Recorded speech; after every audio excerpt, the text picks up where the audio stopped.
Kidney ট্রান্সপ্লান্টের পরবর্তী খরচটাও খুবই ইম্পর্টেন্ট, বিশেষ করে রোগীর ক্ষেত্রে। ডোনারের তো পরবর্তীতে তেমন কোনো টেস্ট করা লাগে না, বছরে একবার একটু ফলো আপ করা লাগে, তখন হয়তো কিছু টেস্ট করা লাগে। সেই টেস্টগুলো আমরা আমাদের প্রতিষ্ঠানে কিছুটা কম খরচে কিংবা কখনো কখনো ফ্রি করার চিন্তা করেছি, যে এবং রিসিপিয়েন্টের সবচেয়ে বেশি টেস্ট করা লাগে পরবর্তীতে, কারণ হলো তার লাগানো কিডনিটা কেমন চলছে সেটা আমাদের জানা খুবই জরুরি। কখনো কখনো এই লাগানো কিডনিটা রিজেকশনে চলে যায়, এটা রিজেকশন হচ্ছে কিনা, অন্যান্য কোনো সমস্যা হচ্ছে কিনা, এটা দেখার জন্য প্রথম 3 মাস প্রতি 7 দিন কিংবা 5 দিন পর পর টেস্ট করা লাগে।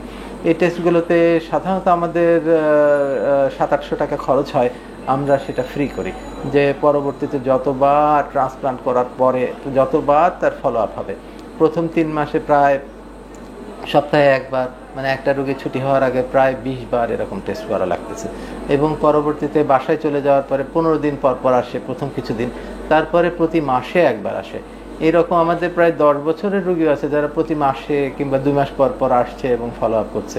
আমাদের প্রতি মাসে আমাদের হাসপাতালে প্রায় 600-700 রোগী আসে, এরকম রোগী যাদের টেস্ট হচ্ছে 750 টাকা করে ফ্রি টেস্ট হচ্ছে, প্রায় 4 থেকে 4.5 লক্ষ টাকার টেস্ট এদের। এটা আমরা হসপিটালের পক্ষ থেকে বহন করে থাকি, তাদেরকে কোনো দেই না, লোড দেই না। কারণ হলো এই রোগীগুলা কিন্তু অনেক ক্ষেত্রে লং টার্ম, যে 10 বছর ধরে তার টেস্ট করতে হচ্ছে, ফলো আপ করতে হচ্ছে, এইগুলা আমরা সব ফ্রি না করলে দেখা যায় যে তারা ফলো আপে আসে না। ফলো আপে না আসলে যেটা সমস্যা হয়, দেখা যায় যে কিডনিটা হয়তো যে কিডনিটা 10-15 বছর চালানো যেত, সেটা হয়তো 1-2 বছরেই নষ্ট হয়ে যাচ্ছে।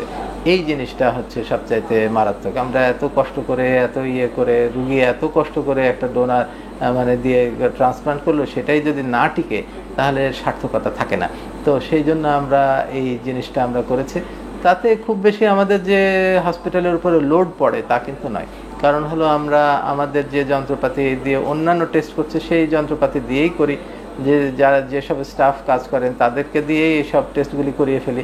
শুধুমাত্র আমার রিএজেন্ট খরচটা হয়তো আমার পকেটের পয়সা খরচ হয়, কাজেই আমার হসপিটালের ইকোনমির উপরে খুব বেশি বার্ডেন পড়ে না। আমি যতটুকু অবজারভেশন, যে আমরা প্রায় 15 বছরই হলো এই জিনিসটা করে আসছি, এতে খুব বেশি লোড আমার পড়ে না। আমার এর জন্য ডোনেশনেরও প্রয়োজন পড়ে না, আমি কোনো ডোনেশনের দরকার পড়ে না। হসপিটালের ইনকামেরই একটা অংশ আমি এই খাতে খরচ করি।